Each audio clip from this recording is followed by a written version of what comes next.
All right, welcome to P Club Insider, episode number 2, December 2022 issue. This is where I answer your most common questions about how to close way more SaaS deals. So that's what this video series, that's what this newsletter is all about, is I get asked a lot of questions every month about how to close more SaaS deals. I get asked these questions through LinkedIn. I get a lot of them through our online courses. That's probably the most common source through SaaS Discovery Masterclass, as well as Rig the Game, email, etc. And so what I do in these monthly videos, this monthly series, is I take the most common questions and I answer them and I put them in newsletter format. So today we're doing the December 2022 edition. I've got 4 or 5 questions to answer, and let's get into it. Before we get started, if you're watching this on YouTube, go ahead and like this video, comment on this video. That this helps it get more exposure to other SaaS sellers, and I'm sure they're going to appreciate that if you help out. So let's get into the questions. The first question, this comes from SaaS Discovery Masterclass. The question says, you mentioned you have to get to the problem states that a C-level executive would care about and have priority over. Imagine you have an inbound opportunity where the person you met does not have power, but has been assigned to research solutions. This person doesn't have full visibility into the problem in a C-level way. How do you manage that discovery? Should you persuade them to schedule another discovery session with somebody who does have power? So there are a number of ways that you can address this situation. This is super common in SaaS. You can do a preventative technique, and you can do a technique where you kind of address it in the moment. So the first one I'm going to start with is the preventative technique. As you're doing your pre-call research, you should know and have a sense of, is the person you're going to be speaking with, do they have some level of power, right? Sometimes it's obvious when they don't. You do your pre-call research, you see they're like a product marketing manager, or like somebody where it's obvious that they don't have power. Now, what you can do in that situation is you can set expectations in your upfront contract at the very beginning of the discovery call. I do that very often. And what that sounds like is, look, my agenda and my objective today is to get you so fired up about the problem we solve and how we solve it that you're willing to take me to your chief marketing officer or somebody else. So you're basically setting that as the objective for the upfront contract. Now, if you've gotten some context before, that can actually work a lot of the time, right? If you've done some like mini discovery before you even set the upfront contract, it's clear that they're going to have to get approval from the CMO. And then you say something like, look, I would love to invest in you as long as you invest in me. So my goal is to get you so fired up about what we do, the problem we solve, and how we do it, that you're willing to sponsor a meeting with the chief marketing officer. Does that sound fair? Does that sound reasonable? Now, when you end questions or requests rather with, does that sound fair or does that sound reasonable, your compliance rate goes up quite a bit. It's very difficult for people to disagree with that statement. People want to intrinsically be fair and be reasonable. So that doesn't always work, but it sets you up in the right direction. Now, the next thing you can do is in your discovery, once you're discovering the problem and you're asking questions like, who's driving you to solve this? And the person mentions the person of power. Now it's simply natural for you to ask and shoot your shot, right? Oh, given how this affects him or her, would it be fair that if I earn your trust through a demo and this solves, the problem how you think it should be solved, would it be fair to then introduce me? And half the time they're going to say yes, half the time they're going to say no, which now leads to the third technique, which is essentially negotiating access for power. Okay, so when you run into this situation, they're like, no, I'm just doing my research, I just want to see a demo, then you get to have a moment where you either qualify out or you negotiate. And typically what that sounds like is, look, I'm about to invest a significant amount of time walking you through a demo, and I'm more than happy to make that investment. As long as that investment is reciprocally met, I think I said that word wrong, as long as the investment is reciprocal, and if I do what I think you need or what you think you need, then you meet me halfway. Now, if they don't, you've got to decide if you want to pursue that sales cycle. It might be worth doing. The risks at this point. You're a professional SaaS seller, but those are the 3 techniques I use. Try it in the upfront contract. explore how power is impacted, and then ask naturally for an introduction. And then, when all else fails, negotiate access to power with your demo, with pricing, whatever the case is. So hopefully that helps. Okay, second question. Referring specifically to the SaaS Discovery Masterclass framework, right? We have a 5-part discovery framework of identifying and validating the business problem, exploring current state, cause analysis, negative impact, and desired future state, or desired outcome rather. Where do you fit MEDDPICC? So MEDDPICC is an acronym. It stands for metrics, economic buyer, decision process, decision criteria, paper process, identified pain, coach, and champion.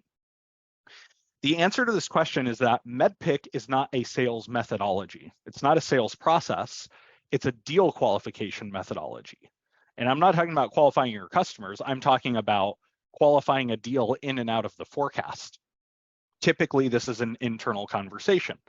Does the customer have a metric? Do you have access to the economic buyer? Going down the list of MEDDPICC. It's not something you tend to do throughout a single call in a sales process. Now, with that context established, the discovery framework that I teach naturally and organically solves for the majority of MEDDPICC as you skate through the sales process, right? So M is metric, right? Understanding the current state and the problem. You're going to find a metric within that when you peel back the onion. E, economic buyer. That's a little bit different. D, what does D stand for again? There's 2 of them. Decision process, decision criteria. This is something you're probably going to ask as the sales process unfolds, probably not on your first call. Sometimes it will be, maybe it's your second or third call. By the way, a great question to ask to uncover the decision process is help me understand what steps you and your company need to take to make a confident yes or no decision. So try that question. That tends to work really well with decision process. The other D is decision criteria, and you influence and uncover the decision criteria through cause analysis, right? When you understand the root cause of the problem and your customer's perceived root cause of the problem, that leads to their decision criteria. And their decision criteria is capabilities, or are capabilities that solve the root cause that you both have agreed on. Paper process, that's something that you just have to ask about organically as the sales process unfolds. Identified pain, obviously we take care of that in the discovery process. And then coach or champion, those are both people related things rather than discovery or problem related things. So hopefully that answers things. The principle I want to impart here is that MEDDPICC is not a sales process. It is a list of check marks and milestones that you want to make sure are accomplished to measure a deal's health. Okay, it's pretty rare that you'll do all of MEDDPICC in a single call, especially because it spans multiple people: economic buyer, coach, and champion. So hopefully that's helpful. All right, next question. Do you have an example of telling a story from a pain perspective only and not getting into the client's resolution? Is it awkward at all to not offer the resolution and instead to just dwell on the pain with the prospect? So this person asking this question is asking specifically about my discovery prompter technique. And for those of you who aren't familiar with the discovery prompter, it's basically when I suggest you start an outbound discovery call with 4 or 5 slides that illustrate the pain you solve as a means of earning the right to ask discovery questions, rather than just jumping straight into discovery and having your buyer kind of get irritated because you haven't earned the right to ask questions yet. They have no context. And so the idea here is you tell a very resonant pain story, often through a customer story, in a way that highlights the pain and gets your buyer to open up. So the question is, do you just dwell on the pain, or is it okay to talk about client resolution? I have a couple answers to that. The first, I'll start with the end and then I'll unpack it. The end is that you should spend 80% of the time talking about the pain, and then it's okay to talk about the resolution. But the resolution, the outcomes, the benefits that your customers achieved in a customer story, they're meaningless without the pain first. And I'm going to give you an example from sobriety groups like Alcoholics Anonymous and other sobriety groups. If you go look at a testimonial on their website, what you won't see is client resolution testimonials, at least not on like their homepage. It's not like, I got sobered up, my life is great again, I'm exercising, I'm healthy, my career's back on track. That doesn't really resonate that much with somebody who's in the midst of struggling with a drinking problem. What does resonate with that person is the pain, right? So what you'll see on their website is things like, it started out with just having a couple drinks a week, and that led to having a couple drinks a night. And after a year and a half or so, I woke up not being able to stop myself from drinking 2 bottles of wine every night. And the foundation of my relationship and my marriage started to crack. My relationship with my kids started to deteriorate, and I wasn't performing at work anymore. So that is something that an alcoholic or somebody with a drinking problem who hasn't admitted to needing help yet can see themselves in. Now, you are looking to have a similar effect with your customers by helping them see themselves in the pain story you solve. And now, when you talk about client resolutions, the benefits, now that stuff's going to resonate. But imagine if you just started talking about, hey, we've helped a customer of ours or multiple customers of ours decrease ramp time for existing sellers a bunch. Do you want to hear more? They might, but it's not going to resonate as much as if you told the pain story of like, look, they had modeled that they needed a 6-month ramp time. It was taking them 9 months. Here's why. You go into gory detail. And now that customer is sitting forward, listening, fully intent, and you've captured them. All right, next question.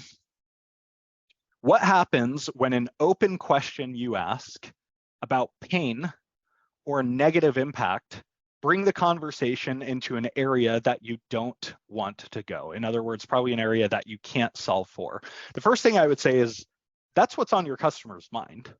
So it's better to know that than to not know that, right? Like, let's say I'm selling Gong and I say, tell me about your biggest challenges. And they say brand awareness. Nobody knows who we are. And so we're having trouble selling. Well, Gong doesn't help solve brand awareness, but I'm glad to know that, because now I know that that's their top priority. And if sales effectiveness or some problem I can solve isn't, number 2 or number 3, I might not have a qualified buyer.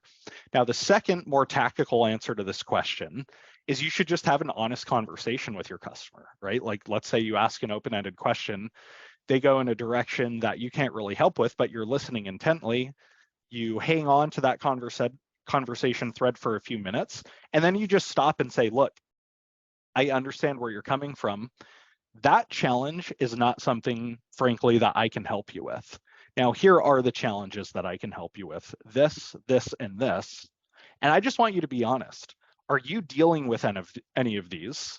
And if so, do they rank highly enough compared to your other priorities to get mind share from you, right? Do these have some staying power, or am I going to end up pushing you down a conversation thread that sounds interesting in the moment, but is going to dissipate as soon as we get off the Zoom meeting? So I would just have a very upfront conversation when your customers go in a direction that maybe you can't solve. So that's all for today. Those are all the questions or the common questions that I got over the last month. I hope those are helpful. If this program is helpful, please give me a signal that it is. I want to make sure my time and your time are well invested by doing this together. If it is helpful, I'll continue doing these on a monthly basis. If it's not helpful, if I don't hear back, I'll probably stop doing it. So far, everybody's telling me it's helpful, but this is only the second time we've done it. So if it's helpful, if you're getting this via email, reply to the email and let me know that was helpful. If it's on YouTube, hit like, comment, give me some sort of signal in life that you're out there and listening, and I will see you on our next series. Thank you.